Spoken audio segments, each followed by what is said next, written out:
जय विजयी भव जय विजयी भव जय विजयी भव जय विजयी भव भव भयनाश हनुमन्ता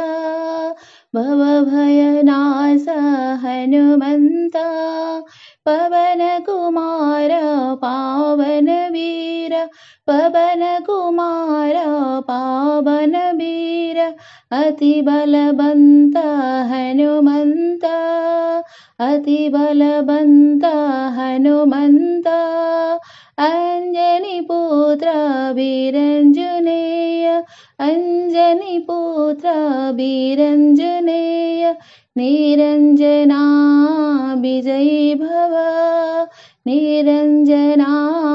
विजयी भव जय विजयी भव जय विजयी भव भव भयनाश हनुमन्ता पवन कुमार पावन वीर अति बलवंत हनुमन्ता अंजनी पुत्र वीरंजनेय निरंजना विजयी भव निरंजना विजयी भव जय विजयी भव जय विजयी भव।